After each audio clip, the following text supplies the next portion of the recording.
Hey guys, it's Damak here and welcome back to a brand new video. Today we are back on F1 2017 for part 3 of my career mode. Now we're in Bahrain for this weekend and there's been a new part fitted. The front wing main plane has been fitted, so that's all good. And we've also got the central under tray, which is the weight reduction part fitted as well.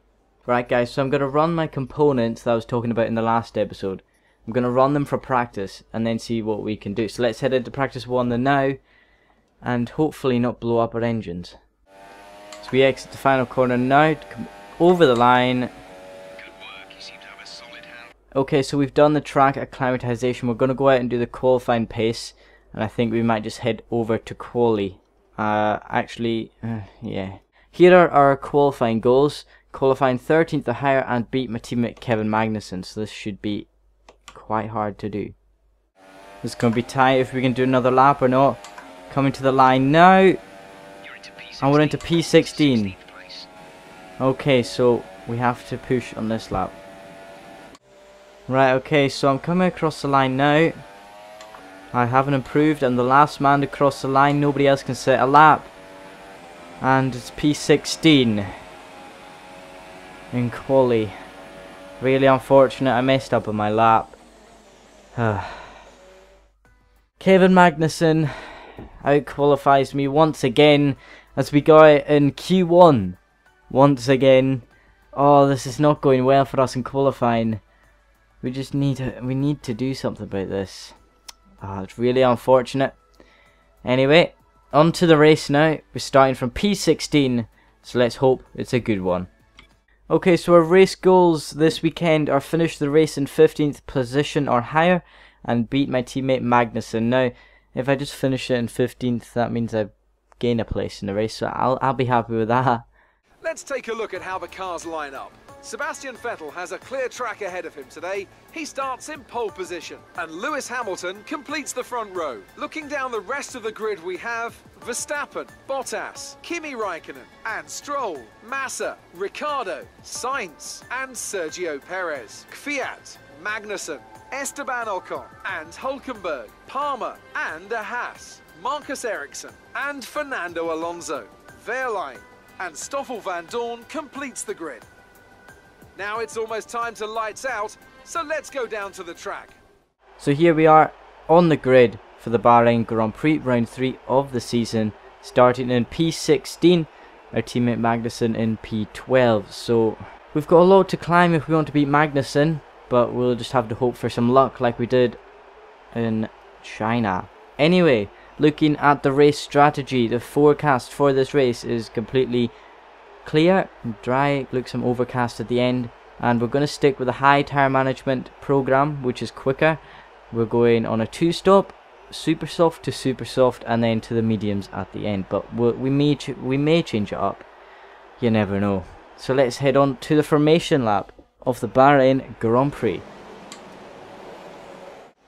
We're now lining up on the grid in P16 behind Palmer and in front of Marcus Ericsson for the start of this race. Van Dorn has now lined up at the back of the grid and the lights are now illuminating above us. We've got 5 red lights and it's lights out. And we're off for the Bahrain Grand Prix. The lights were held for a very long time, but Magnussen's got a very poor start, and we're already behind our teammate down into turn 1. We're just going to sneak up a few places. Don't need to lose our wing at this point to Perez. Everyone's going slow. Sainz is going slow. I'm just going to back off. But we've been overtaken by Ocon. Wehrlein's up to P15. That's no bad. Going through turn 3. We're in P14. We're on the back of Ocon. Down the hill into the hairpin. We're up into P13 at the expense of Esteban Ocon, but he has actually stuck it around the outside of us. Down into turn 9 and 10, I think it is. I don't know, but we're losing the back end. And oh, that was close. The back end kicked out on us and we lost it, nearly crashed out. But we kept it and now we're behind Kevin Magnussen. So let's look at a replay of the start of the Bahrain Grand Prix. Sebastian Vettel was on pole ahead of his rival Lewis Hamilton. The lights went out and Vettel got off to a superb start from P1. And the top 3 did not change going down to turn 1, even though the Red Bull of Verstappen battled Hamilton into turn 1, as you can see there. Ourselves, we just snuck up the inside of Perez, nearly smacked our wing off, and somehow made it through turn 1, 2 and 3, and up towards turn 4. As you can see, we're following the Force India of Ocon. We just slot in nicely there. So let's look at the start of the race from Nico Hülkenberg's perspective. Starting in P14 behind Esteban Ocon and behind my teammate Magnussen. He got off to a great start, beating Magnussen off the start of the race. Coming towards turn 1, he just dived up the inside, went up to P9, went side by side with Daniel Ricciardo, and there's also Toro Rosso in the mix there. And he made contact with Ricciardo coming up the hill towards turn 4. Who's still side by side with Daniel Ricciardo. The two Renault engines going at it into turn 4. Hülkenberg could have made the move here, but Daniel Ricciardo was still eager to keep the position. He kept around the outside, and then Hülkenberg went up the inside of turn 6 and 7, but Daniel Ricciardo kept the position. And Palmer surely going to get me here with DRS. We've got DRS on our teammate anyway, but Palmer's going to get me. Or is he? Down into turn 1 we go, a bit defensive. But our teammate's gone so slow into turn 1, we have to brake so early. But who's that that's just cut the track? Is that Verline up ahead? Everything's going off ahead of us. And we're just sitting back like, hi, please involve us. Well, it's not a science story that cut the track. Oh, we've nearly lost it once again. Just correcting it fine. Up the hill to turn 9 and 10. We're losing the back end, but we just sneak it up the inside of my teammate. That wasn't even an intended move. I just lost the back end and couldn't stop in time. But we've gone up the inside of Kevin Magnussen. Next up is Esteban Ocon in the Force India ahead. We're coming into the pits this lap, and Palmer is following us. Into the pits we go. We should get ahead of them. We're not going to hold up the Force India, I don't believe. Actually, yes we are. Everyone's holding up the Force India. Into the pit box we go. We're holding the clutch ready to go green. We're out. We're closer to the Force India than we were. We're further away from Palmer than what we were when we came in. So, out of the limiter. We're out in P17. Now I did say that, you know, I'd be going on the super softs, but I've come in for the mediums this time. But my teammate has undercut me. That's how bad I was in the previous tyres. Down the main straight, Palmer's going to overtake me as I'm on a slower tyre coming up towards the first turn. Palmer's going to the outside. No, we're blocking him a bit. Under braking. Is he going to get me? No, because we hog the inside of turn 1 and he's unable to get me just yet. Down the main straight this time, Palmer is closing and closing and closing. He goes to the inside for turn 1. It's lap 13 and surely Julian Palmer has made the move stick. We're going to try round the outside of the Renault, and we have made the move stick. We're still side by side coming up towards turn 4. We're putting it up into Rich Mix just for this little stretch down into turn 4. He's on the inside. We're going to give him the space, but he's dropped off, and we keep P15 for now on lap 13 of the Grand Prix. Down the main straight, Palmer is closing and closing and closing into turn 1 now. It's lap 14, sorry, into turn 1. Palmer's still having a go, but he drops off once again. So guys, as we're approaching turn 4 on lap 15, I just wanted to say that of 7 components listed of my power unit, 5 of them are now yellow. 5 of them are yellow. That is not good at all after just 3 races, well, 2.5 races. So we're going to have to change a few of the components in practice in Russia. So that's not good at all. Okay, so Palmer has some kind of mechanical problem. which means he's really slow on the straights, which will help us get away from our fellow Brit. I mean, it's a bit disappointing as we were battling him a bit, but oh well. As Kvyat is coming out of the pit lane now, will we be able to get him up into turn 4 or even round the outside at turn 1? That's what I'm talking about. P14. Danger point with the wear on the MGUH.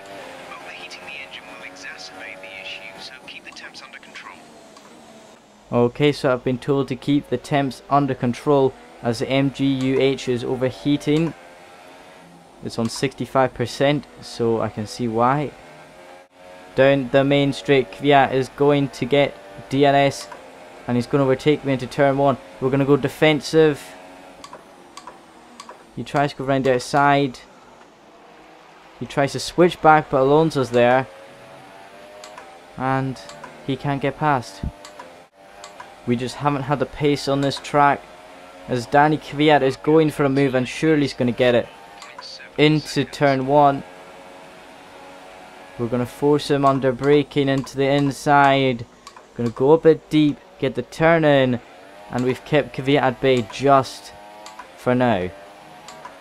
So because it's lap 20 of the race and our power is down thanks to our components being worn out, we're going to try and help our teammate here get some points. So we're going to try and hold up Kvyat and Ocon and try and get Magnussen his first points of the season. It's going to be a hard task, but we'll see what we can do until we pit on like lap 22 or something. Kvyat down into turn 1. He's going to have a look. On the straight he's having a look as well, as the Force India of Ocon is going to our outside. We're in the middle of both of them. We're locking the right front, but we've just kept it in front of them, and Ocon sticking his nose up our inside, and he slots in behind Danny Kvyat. Oh my word, look behind us. Magnussen is making the moves. The move of dreams for Kevin Magnussen. As he dives up the inside of both Toro Rossos into turn 1. And now all we have to do is hold up Ocon on both Toro Rosso spun.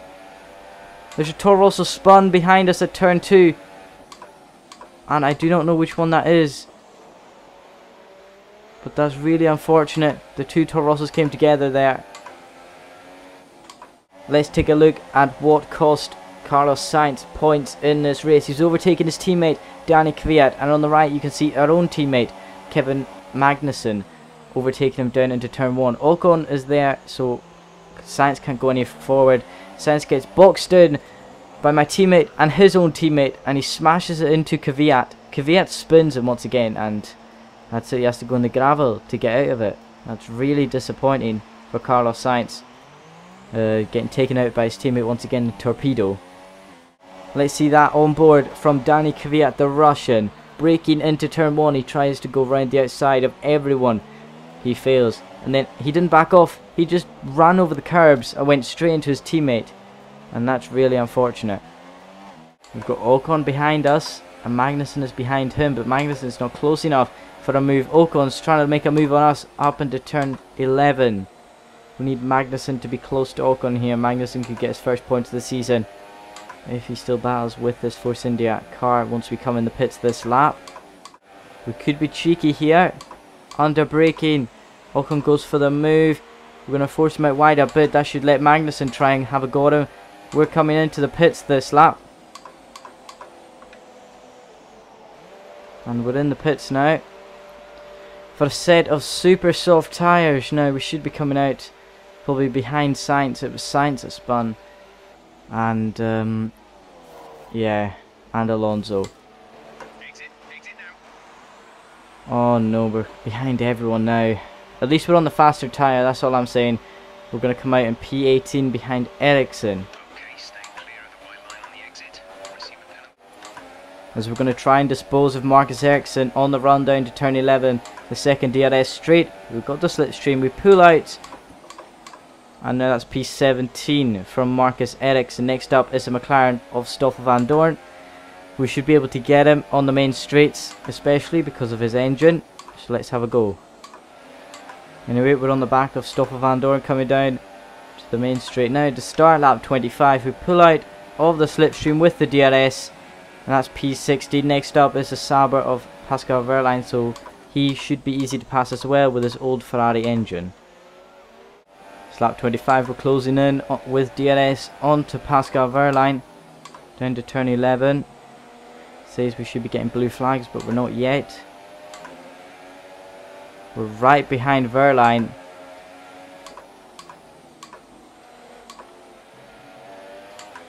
Surely we've got the exit on the Sauber. We're right behind Pascal Wehrlein. Right in the slipstream. The closest we could go to him, and we pulled out. And we're now up the inside of the final 2 corners. Next up is Fernando Alonso, who's on the soft tyres.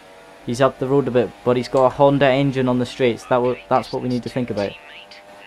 So let's have a look at some live racing as we're following the 2 leaders, Kimi Räikkönen and Lewis Hamilton, on the final lap, coming towards the final 2 corners. Hamilton's all over the back of Kimi Räikkönen, down towards the final 2 corners, 14 and 15. Hamilton dives up the inside, takes the lead. Räikkönen tries to hold it, but gets pushed onto the curb. And Lewis Hamilton, on the final corner of the final lap, takes the win here in Bahrain, ahead of Kimi Räikkönen. And his teammate Valtteri Bottas comes home in P3. But what an amazing ending for that race as Hamilton takes the win. So Lewis Hamilton won the race after overtaking Kimi Räikkönen on the final corner of the final lap, but we are going to come home to 15th position after a disappointing race. We've matched our goal of 15th, but we just didn't have the pace, and we decided to try and get our teammate to score points. So that's a bit, yeah, I wonder how he did. That we can see the drivers coming out now to collect their trophies. It's yet more silverware to take back to their base in Brackley after another excellent Grand Prix.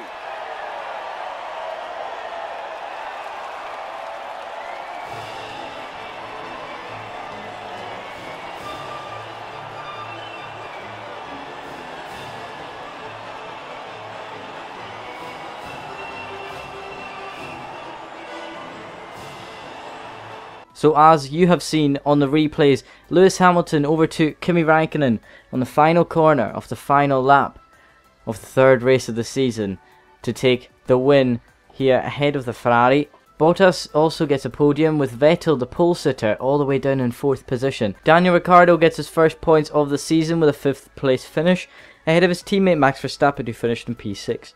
Lance Stroll also got his first points of the season with a 7th place finish. But if you look below Ocon, the person I was trying to help get into the points, Kevin Magnussen, finishes 11th. Once again, which is really unfortunate for the Danish driver. We finished P15 behind Fernando Alonso. I mean, it wasn't the best of races, our strategy wasn't the best. Like, after I went on the mediums, I was like, wow, I shouldn't have gone on the mediums. But anyway, our components were ruined, so that's our excuse. So let's have a look at the driver's standings after the Bahrain Grand Prix. The top 4 are the exact same as they were last round, with Bottas leading Vettel by 6 points, Räikkönen in P3 and Lewis Hamilton slowly catching up to the Finn in P4. Max Verstappen jumps up to P5, a point ahead of Esteban Ocon. We are down in 7th, although we didn't score in this round, we're still ahead of Sergio Perez and Daniel Ricciardo, who are on 12 and 10 points respectively. Along with Ricciardo, Lance Stroll and Nico Hülkenberg also get their 2017 seasons off, as Stroll finished P7, Hülkenberg finished P9, and that both get some points. My teammate Magnussen, Stoffel van Dorn and Pascal Wehrlein are the only drivers yet to score after 3 rounds of the season. Mercedes jump Ferrari for the top of the Constructors after being 22 points behind Ferrari after Australia. They're now ahead by 4 points. Force India keep P3 by a point over Red Bull. Toro Rosso drop down to P5 and Haas drop down to P6. We're still level on points. Williams go from P10 to P7 after Lance Stroll's points finish. Sauber go down to P8, Renault stay in P9 and McLaren are at the bottom of the table in P10 on 2 points. We've now got 1,260 resource points after that race. And in the rivalry, we're still drawing with Kevin Magnussen on 13. So after that race, we're going to get an R&D upgrade. We're going to develop General Wear upgrade. It increases the durability of all power units, as well as the gearbox by 10%. So we definitely need that. It should be here by Russia, so that's good. That's good. We don't have to worry about the ICE so much now. let's take a look at our battered per unit after the Bahrain Grand Prix. As you can see, the ICE with 76% wear. We can use that for practice in Russia, and then we can take a new one for quali and the race, hopefully. I think we're going to have to change out most things like the MGU-H, which we'll only do for practice, which is 71%. The rest should be able to manage. The turbocharger might not be able to manage, but we'll think about it. The gearbox overall wear 49%. Apparently after 50% it starts failing and everything, so hopefully it doesn't, and if it does, hopefully it's in practice. Anyway guys, thank you for watching round 3 of my career mode. Please leave a like and subscribe for more F1 2017 content. Have a wonderful day, and I'll see you guys next time.